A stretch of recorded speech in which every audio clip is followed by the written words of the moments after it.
What up, cooks? Welcome to Tim Weichselbaum's show, episode 28.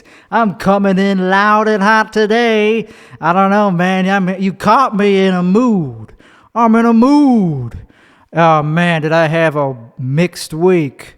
A week of good and bad. I did a bunch of comedy, open mics, and let's just get the elephant out of the room. I hate people mooching off me, man. Just because I have an excess of resources.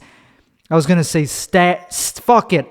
Status, wealth, connections, peers as in the other kind of peers, like in an oceanfront property.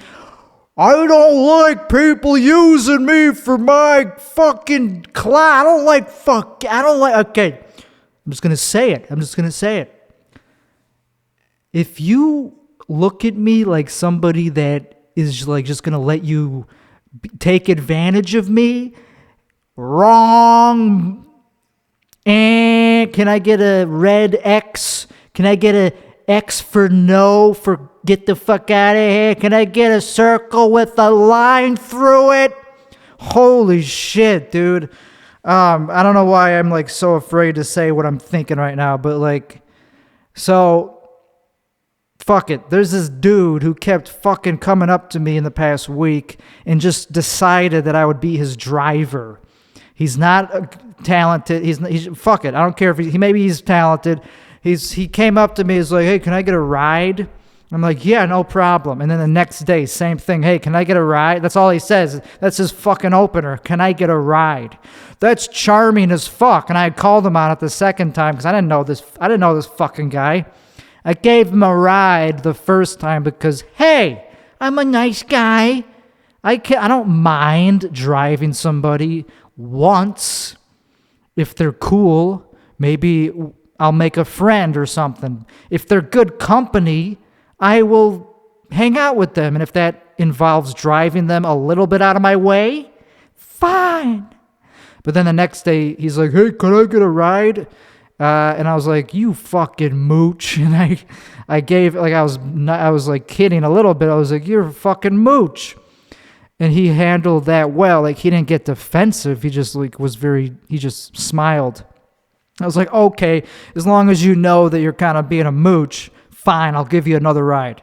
And he didn't chip in gas money or anything like that. And it just started to piss me off the way that he kind of got a little bit comfortable asking me for rides. And the next day he hits me up. What are you doing? Can I get a...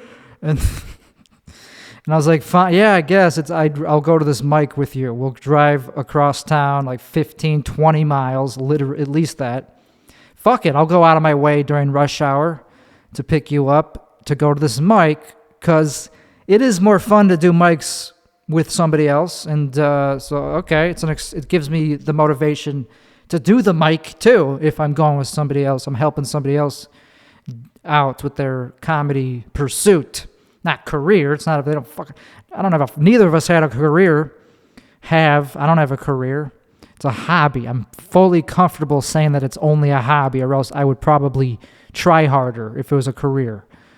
If I didn't bring my phone on stage every set, I would probably be getting more gigs.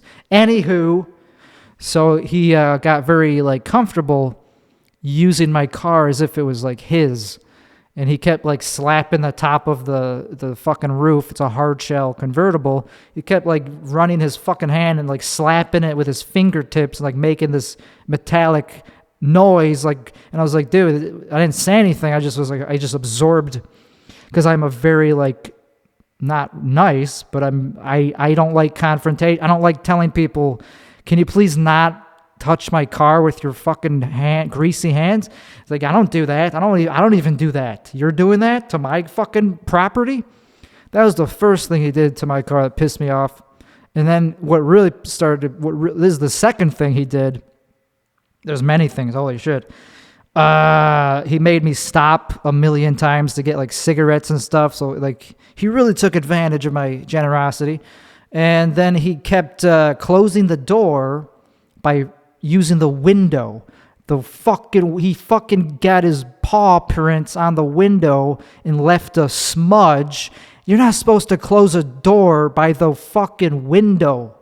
You're supposed to close it by the door, using the actual metal, the door, not the weak glass. So that drives me nuts. And then I'd have to wipe off the fingerprints, which are very noticeable. And I don't do that. And and that's the first thing that bugs me out of many things. And then he slammed the trunk when he put food in the back. He fucking slammed it. You're not supposed to slam the fucking trunk. That fucking angers me to the point of like, I don't even know. That's like I hate this guy after he slammed my fucking trunk. I read the manual to my car. I like my car. I actually treat it like I kind of respect it. It's mine. It's not like, so if I'm not even doing that, whoa, is that going to piss me off when somebody else does something you're not supposed to do? That's about it. And he just didn't stop asking for rides. I finally said, yo, I'm doing my own thing today. I'm not giving you a ride. He was like, whoa, man, why?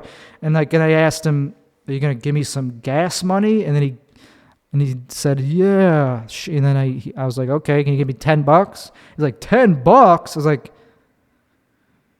do you think gas is fucking free, bitch? So he didn't give me $10. He only gave me $5 because he's fucking broke.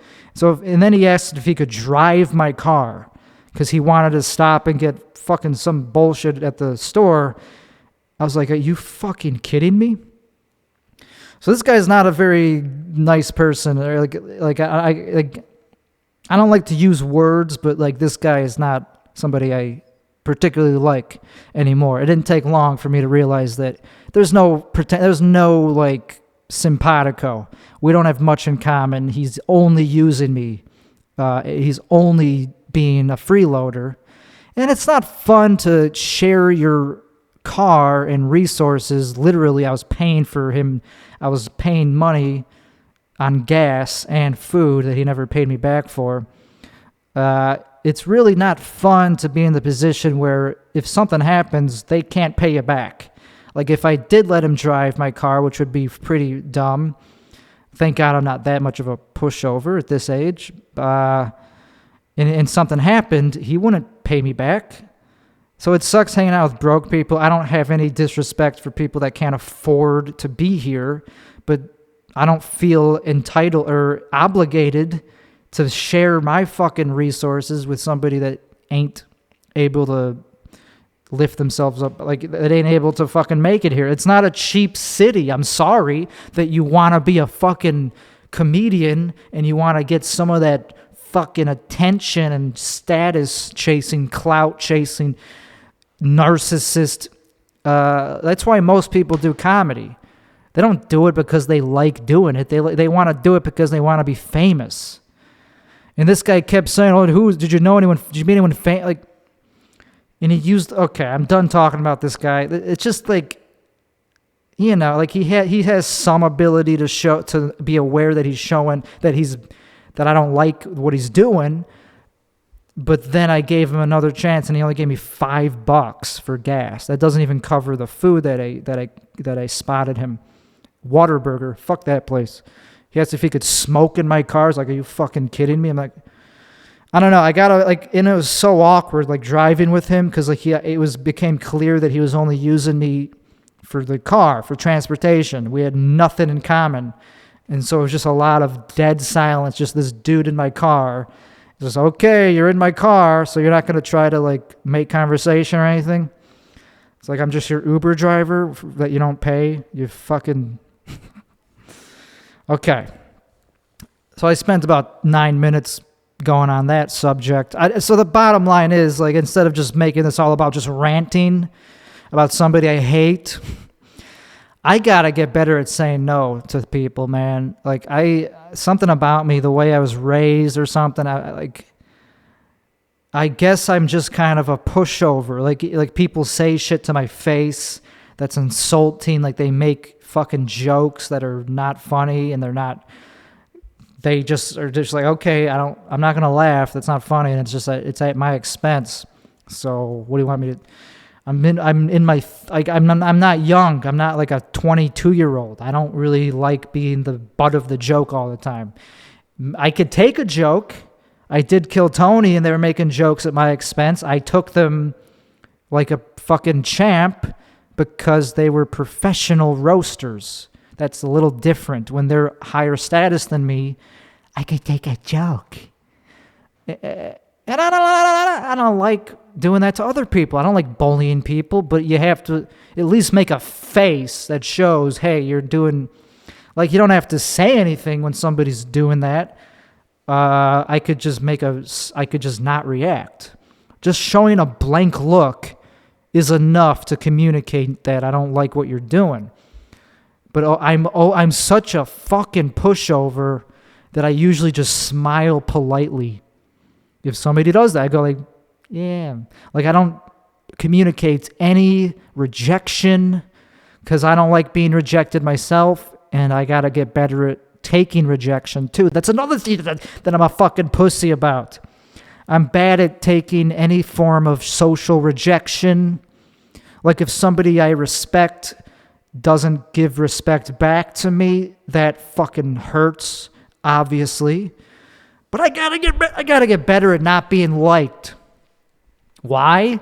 Because I'm not likable, not trying to be likable. I like some people, and I want some people to like me, and I've already decided who those people are. It's about 0.001%. It's like 1 out of a million people that I actually want respect from.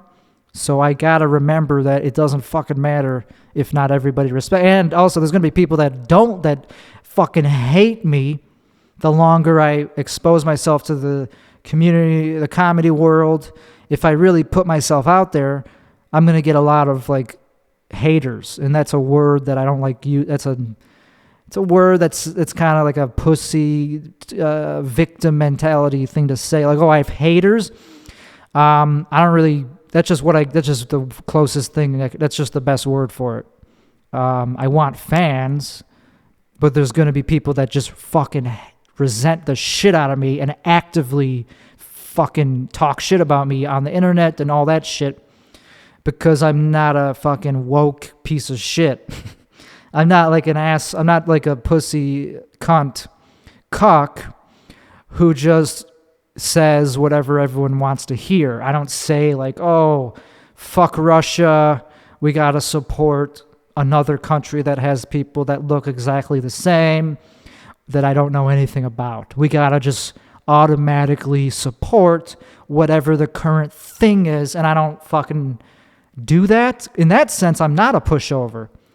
When it comes to like following trends, I don't always do that. I moved to Austin. I guess that makes me a fucking cuck, tater tot. But I was only leaving Chicago. I only came here because it made sense. It just made sense. Texas, okay, it's better than Chicago. I think it is. There's less bigotry here. There's still a lot of fucking openly bigoted people here, and I hate them for being that, but I have to. What can I do? You're allowed to be a bigot. You're allowed to reject people just on their ideas. And whenever somebody does that on the left or the right, like if somebody runs a coffee shop and is anti-abortion, for example, which is a great example today, people will go on Reddit and tell you not to go to their business. Don't support this coffee shop. One of the owners is very against abortion rights. It's like, okay, how's the coffee? I don't give a fuck. That makes me want to go there.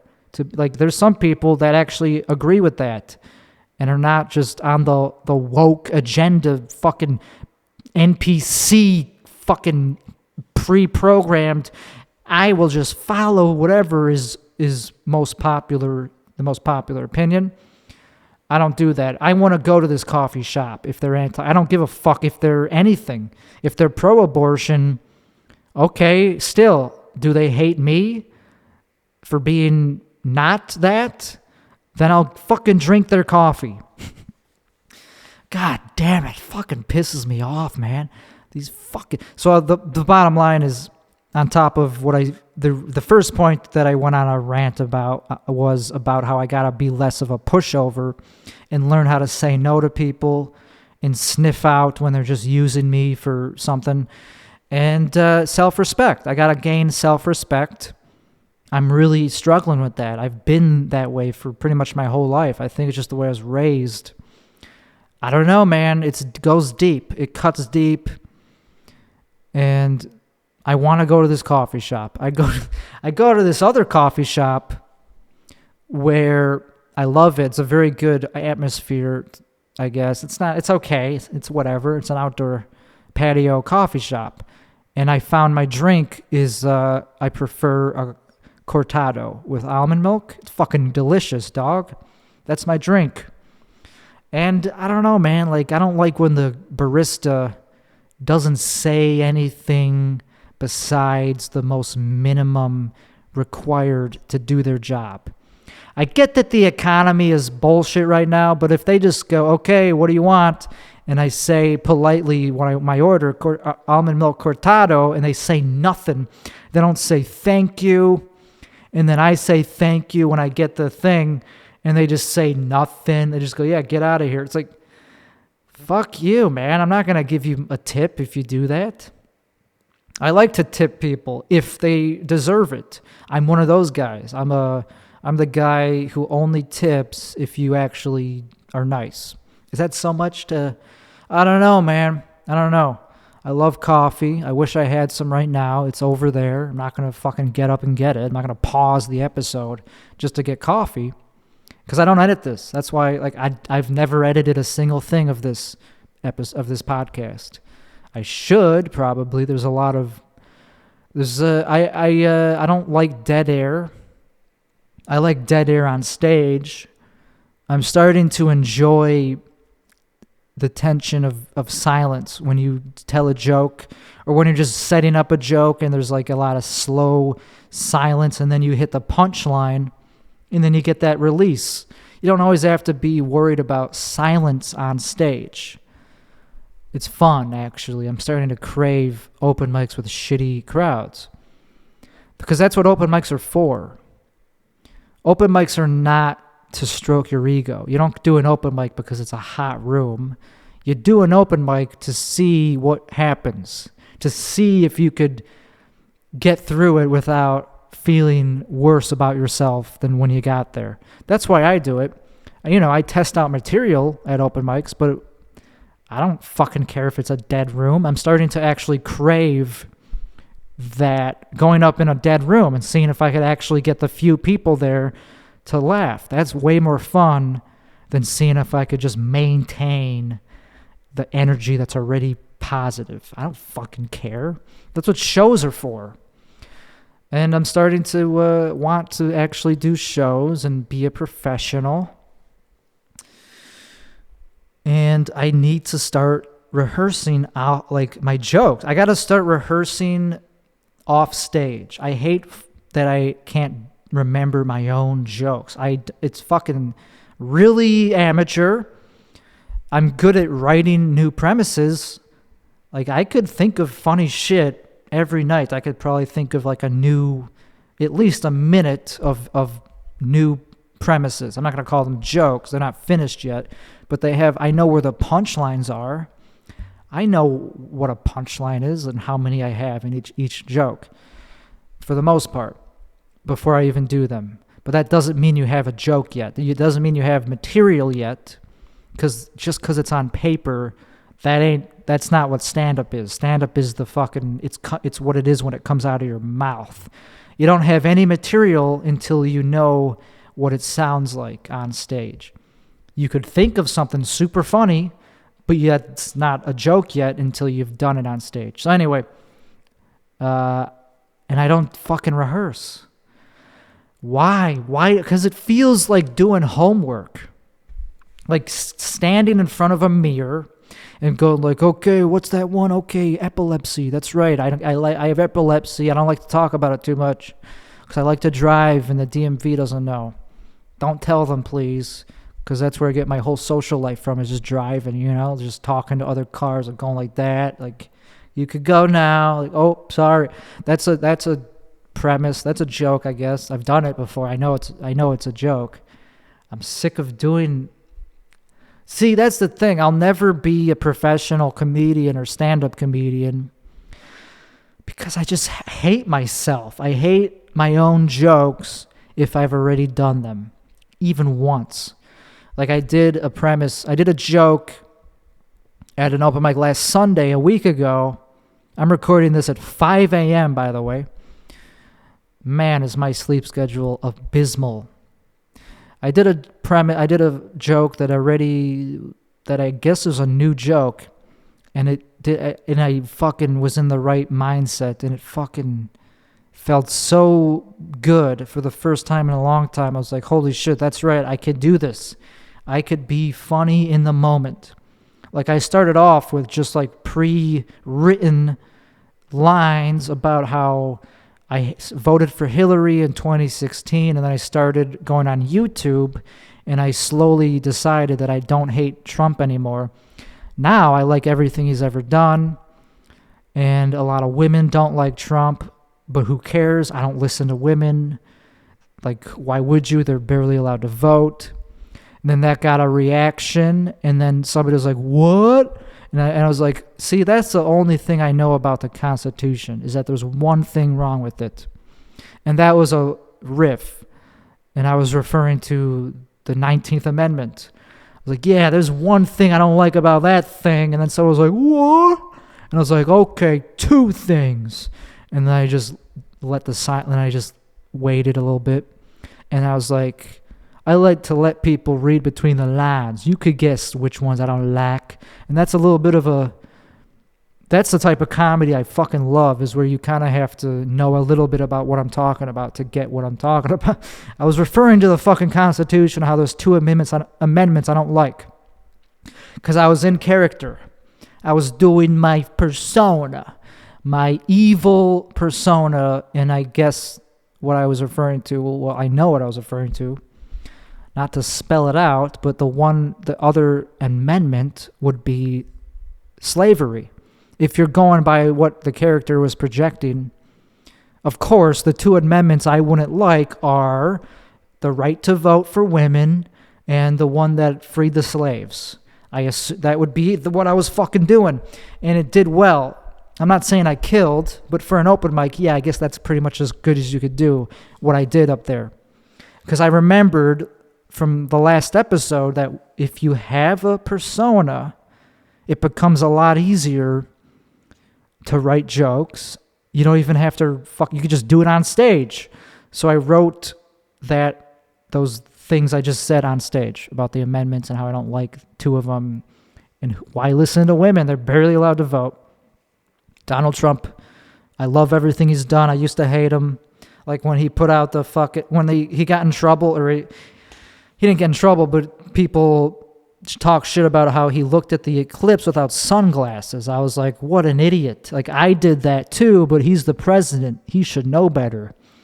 I used to fucking not like him because of stories like that. Like, doesn't he know you're not supposed to look at the eclipse without, look how dumb he is. Meanwhile, I did the same fucking thing. And then I did a mic on Monday, which usually I would bomb at, but I had a really good set for some reason. I just knew how to do it. I knew how to adjust my energy to the outdoor patio, which this place was also on. You know how I feel about patios.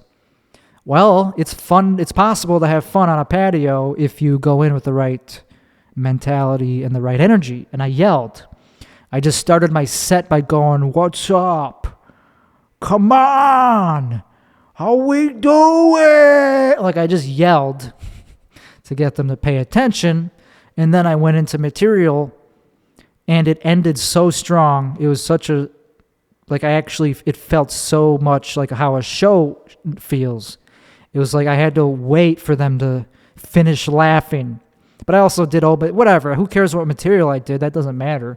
The point is that I did well, and I'm starting to remember or learn again how to actually do well enough where I actually feel like I'm doing as good as I should. Like I'm reaching my potential again as an open micer. So I'm starting to want to go on do shows. Like I'm starting to feel more ready for shows. Not all the time, but like I can't. The problem is I don't have an act. I just fucking bring my phone on stage. Go, okay, next is this joke. Next is this joke. Fucking horrible. It's embarrassing. And I'm gonna if I really want to be a stand-up, which I guess I do, I have to rehearse my jokes off stage to the point where I can remember them without having to look at my fucking phone. I hate it. But I'm funny, and I know that I could be pretty damn hilarious when I'm actually working hard and working at it. I've been doing it so often, like almost every night. And I'm starting to become excited for the next day. It's like, okay, I'm ready. I'm excited to go on stage more than I am anxious. That's a good sign. Like, I used to just be like, oh, fuck, I'm almost up. And then the feeling of walking up to the stage, that should be when you're at your most excited. Not when you shouldn't be dreading getting up to the stage. They could tell if you're not comfortable. You should be excited to take that mic out of the stand and get into your shit and not look flustered and not look like, oh, I have to do this. No, it's your time to shine. And I am capable of doing well. It took me a long time to remember how to do it and like to have the confidence. Because I'm not a fucking delusional person. I actually know my own limitations. I know how good I am at something. I have been doing it for long enough to know that there's people way better at it than me. And I also know that there's people worse at it than me. So if I see somebody else doing well, it doesn't always fluster me as much as it used to. If I see somebody doing well and I know that I'm up next, I just go, okay, big whoop. I'm also fucking good at this, and I'm good at it in a different way. So I don't give a fuck what that guy's doing. I'm not going to do anything close to that. I'm going to do my own fucking thing, and I'm going to do it well. Anyway, but I had to take a day off. First of all, because there was nothing going on. Second of all, because it's super hot out. Third of all, because it was Saturday. I took Saturday off. I slept. And I don't like going out on Saturdays because it's nuts, man. People are crazy in this fucking city, dog. I like Sundays. That's my favorite day because it's easy, leisurely driving, not as much road rage, not as much danger. And I could sense danger. So I needed a day off to recuperate because I'm an introvert.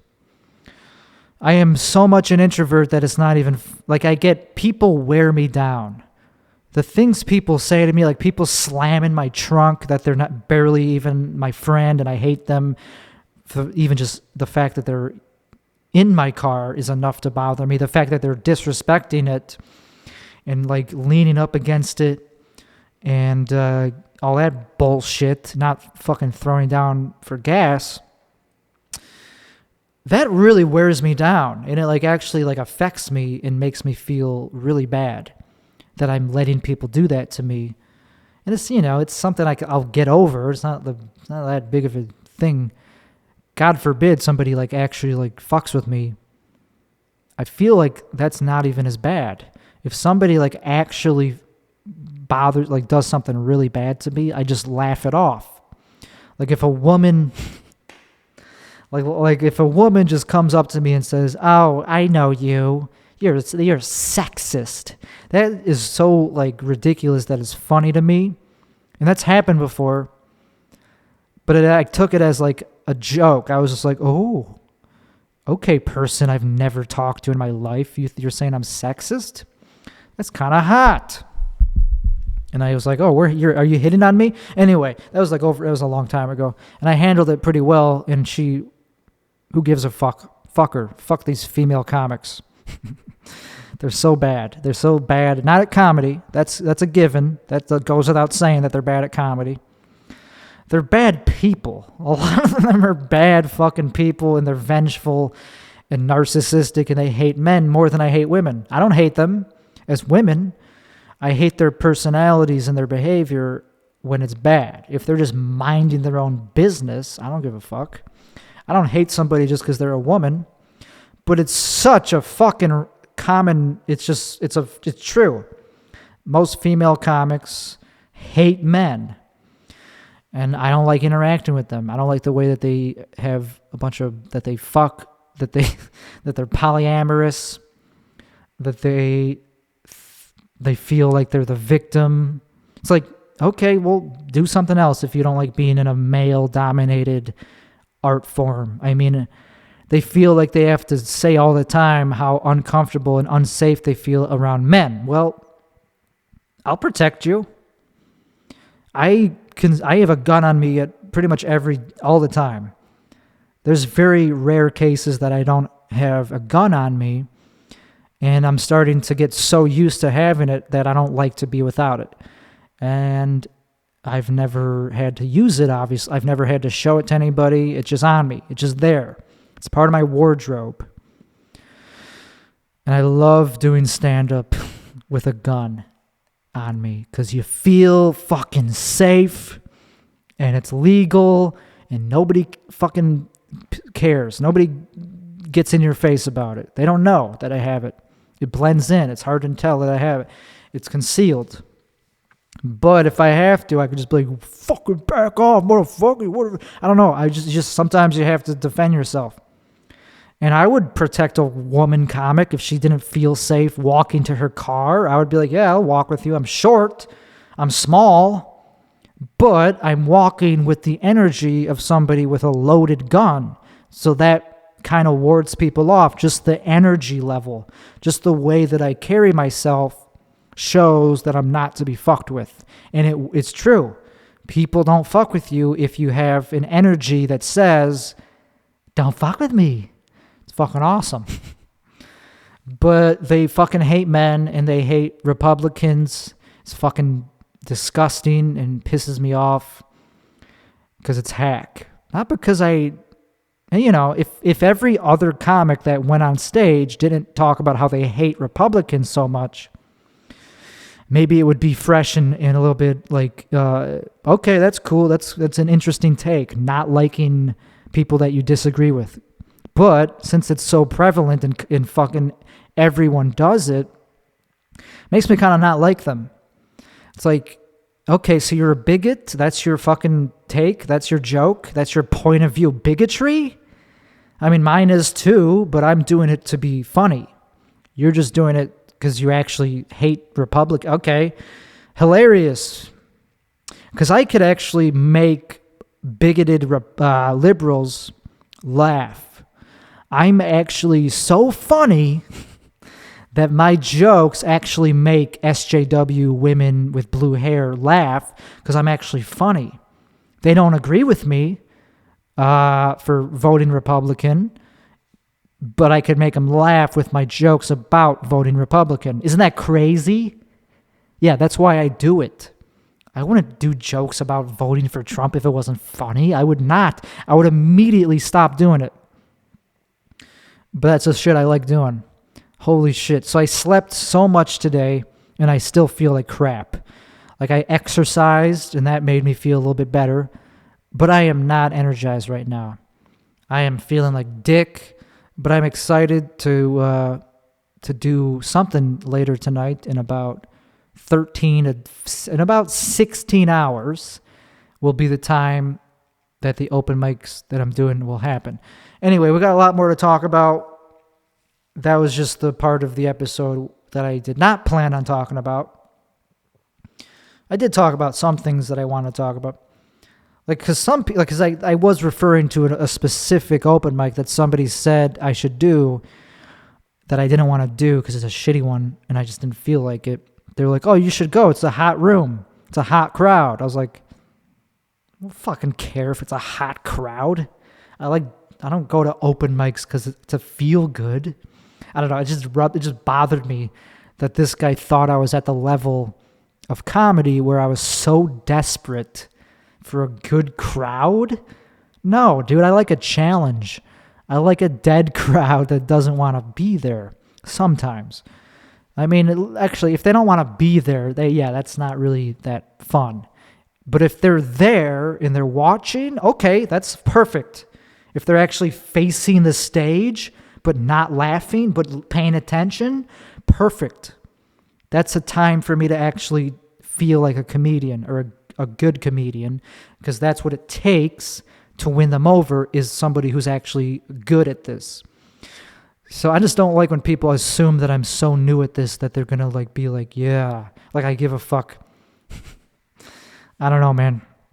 So many comics that are here for just moving here still, that have only been doing comedy for like a month, and they're talking to me like I'm at their level, and they're giving me advice. It's like, dude, you're not in the position to give me advice, you fucking fuckface, dude.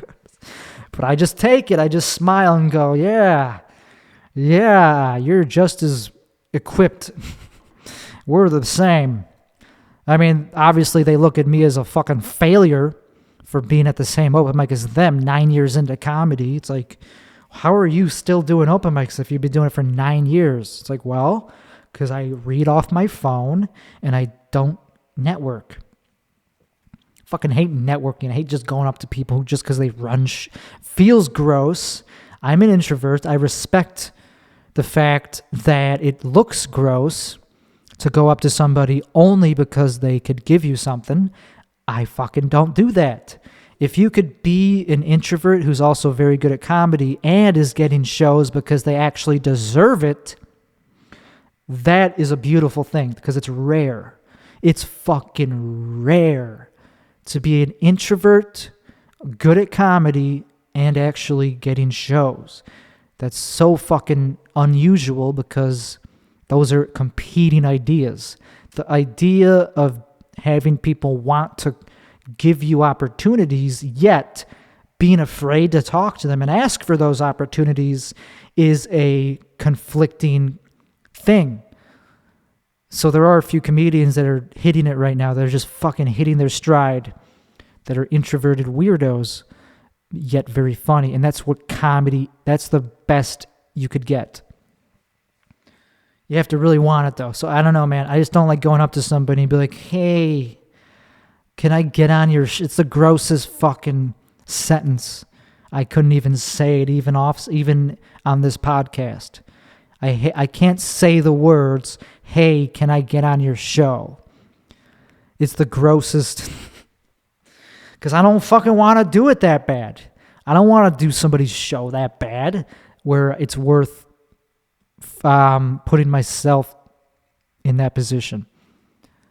I'd rather just keep grinding at the open mics. I'm good at doing 4-minute sets. But I got to get used to people actively hating me, because I have controversial ideas. I'm a truth teller. I don't just say what other people want to hear. I say what's actually true. And people hate those people, especially on Twitter, man. And that brings me to one of the main topics of the episode, and that is that Kevin Samuels passed away. Very, I don't want to say controversial. He's a very good YouTuber. He's somebody that I was a big fan of. He was in the manosphere. He was in a certain region of the internet that exposed a truth in dating, in women, in men, in happiness, just life. He was not afraid to talk about what a lot of people don't like to hear, especially women of a certain age, in a certain part of their life, single moms, women that are not quite doing as well as they want in the dating world. He gave them tough love. He was a mentor. He was a coach, a life coach. if you're not familiar, he would tell people, I don't know, just what I got out of it was that if you're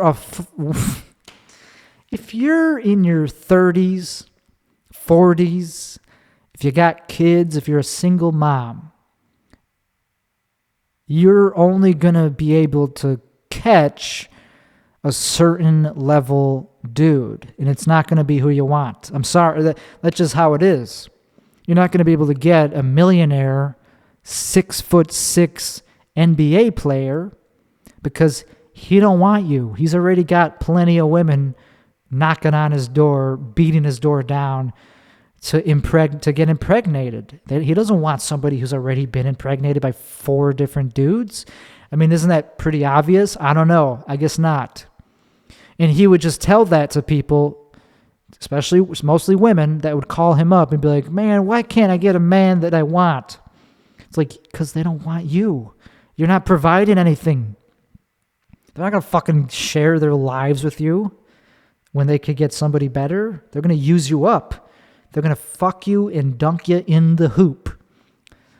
And hopefully use a condom so they don't have to see you ever again and pay child support. Fuck that shit. Always use a condom unless it's with somebody that you're married to.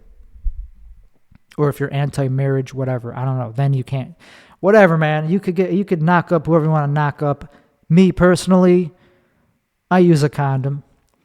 I don't even want to fuck most people. I don't even want to fuck the women that want to fuck me in the first place. Compared to some women, I'm out of their league. Believe it or I mean, I gotta tell myself that. I'm telling myself that. I don't give a fuck what anyone else thinks. There are some women that are not good enough to fuck me, even like in the sense that I'm just fucking them, and that's it.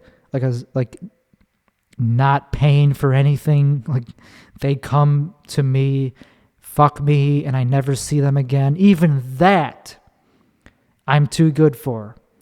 Because it hurts. It hurts to just be used for dick and for my physical energy, for my sex, which I'm good at. I'm good at sharing my bed. And it's a loving thing to do. Michael Jackson was right when he said one of the nicest things you could do with somebody is share your bed with them. And some people are not worthy of that. So I got to tell myself that I'm of a certain value. And it because it hurts me to be used like that, even as a man. Men have feelings. They do. They don't have a lot of support systems. And it fucking hurts when somebody just like wants to like kind of like seduces me and like tells me what I want to hear only because they want my perfect shaped Italian blessed curvature, whatever you want to call it. I don't know. So that's just something that Kevin Samuels talks about a lot. Is like, why would you expect? Anyway, bitches are fucking dumb.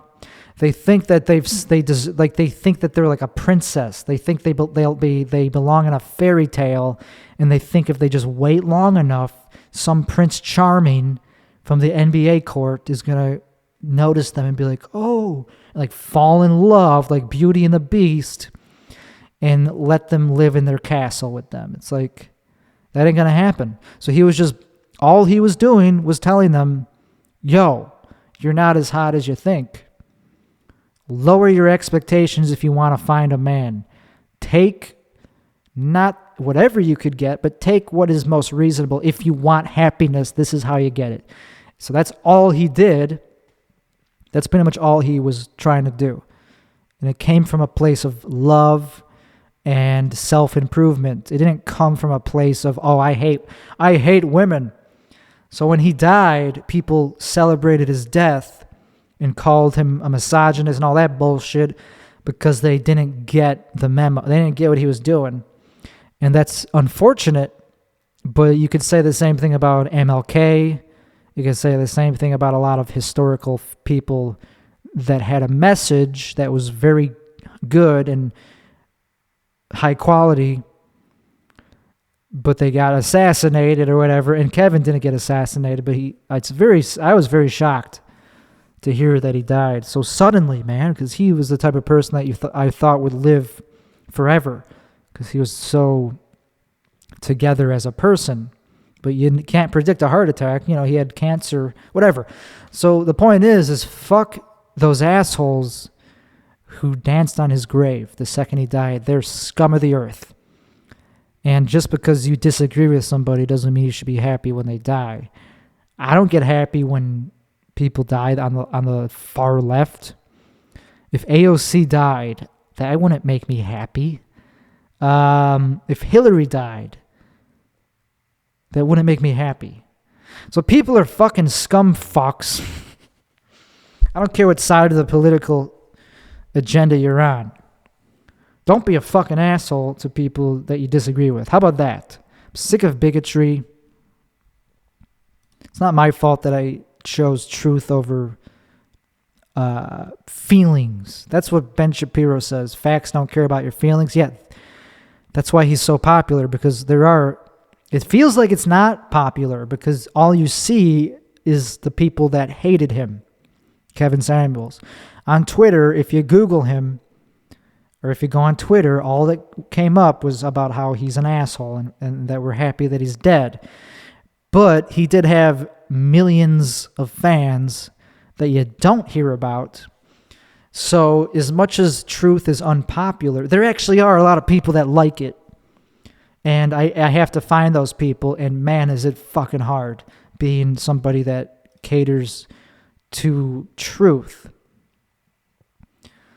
And I don't know, man, comedy, the type of comedy I do, which is very good when it's good, it's great. Like, but not everyone's going to get it, and they're going to hate me for it, the ones that don't. But I just have to tell myself, fuck those people. Find the people that like me, stick with them. I don't give a fuck if I'm not liked by everyone at an open mic. Fucking people I fucking don't like at open mics. They just talk about how they hate white people. I'm an introvert. I'm respectful of other people's ideas. I don't just talk for the sake of talking. If I'm in a circle of people and they're all fucking going back at chiming in, talking over each other, I don't do that. I sit there. I take it in. I wait for something that actually is interesting to say. I wait until I actually have something to say.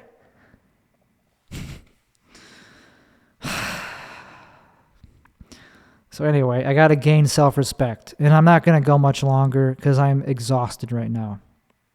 I'm fucking exhausted.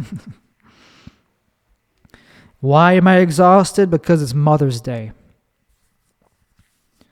It's Mother's Day, and I don't have a good relationship with my mom.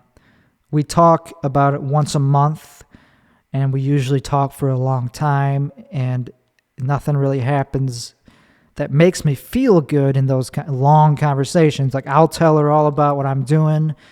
The only thing that she is interested in is, like, you know, very mundane things like how's your house?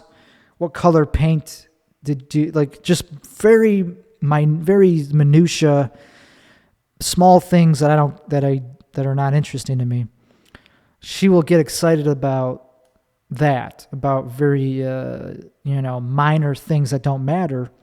And if I try to talk about something that I'm interested in, she'll just kind of tune out and not say anything back. She'll just go, yeah, cool. So anyway, yeah, so I don't have a good relationship with her. And anytime I talk about comedy with her, it goes nowhere.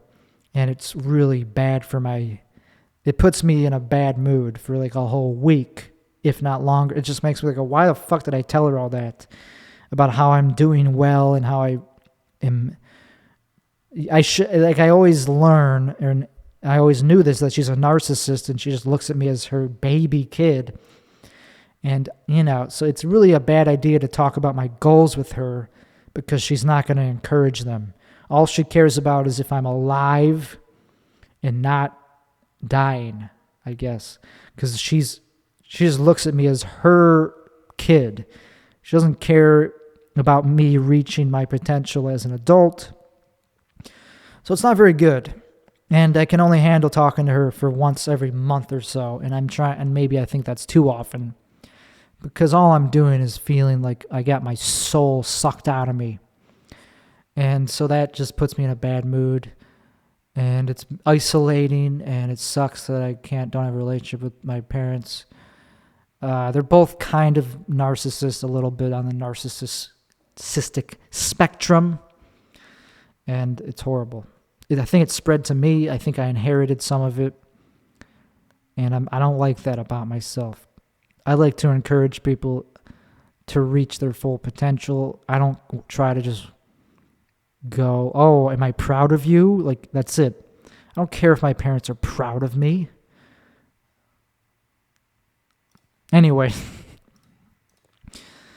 so I got to do something about my sleep quality because I haven't been smoking weed. I've been doing the microdosing of the mushrooms.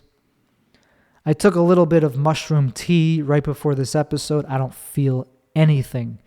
So I don't think I did it right, or they're just not very good mushrooms. I feel absolutely nothing. Usually I feel something. Anyway, so I haven't been smoking weed, and it's been horrible for my sleep quality. I dream all fucking night. I wake up feeling like shit. And that's my reason for not being funny all the time. It's hard to be in a funny mood when you physically feel bad. So I'm afraid of what the diagnosis... I'm afraid of knowing what the medical community will prescribe me for that. I'm not going to take Ambien. I don't know, man. Life is tough. Like, as much as people think that I can't complain because I have more resources than them, they could suck a fat fucking cock.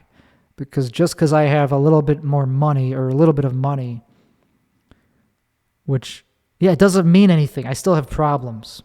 I still have really bad mental health. Anyway, so I'll end by saying that I'm doing a booked comedy gig, a paid comedy gig in Houston. For the first time, I am going to actually try to make it to Houston without my car breaking down, because my Tesla is unpredictable. So I'm going to take the Tesla. It's in a week. It's this Saturday. I'm nervous more than I'm excited because it's a paid gig. It's not just a guest spot. Started as a guest spot, and then they were like, hey, the guy dropped out. Do you want to do a full pay spot? I was like, I'm not going to say no, but I'm not good at doing real sets. So I'm going in with a very low expectation. I'm going to try to get better at it, at remembering my material, and I appreciate the gig. It's exciting to do a real set, to be booked for a real road gig. But it's just, I just know I'm not going to do that. I know I'm not going to do that well. I just know myself. But I'm going to try to get ready for it in the next week by doing open mics, by rehearsing off stage. I'm going to bite the bullet. I'm going to try to rehearse my jokes. I fucking hate doing that. I fucking hate it so much. But I'm the only one at my level who's been doing it for this long that doesn't know their own, that doesn't have material. I don't have a 10-minute set. I could barely even do a minute when I did Kill Tony without looking at my phone. And I hated the jokes that I did at the minute. I have a new minute that I could do that's probably way better.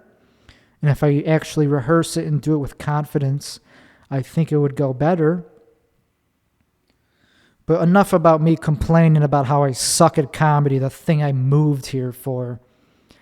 I think that covers most of what I wanted to talk about. Rest in peace, Kevin Samuels.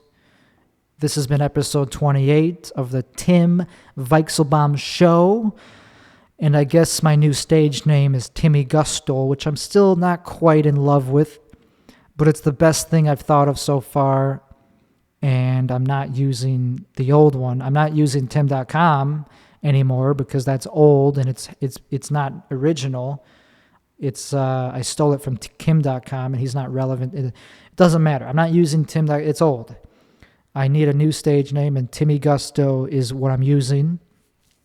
And hopefully they don't edit my Kill Tony episode, because they do edit it a lot, and I hope they leave it uncut.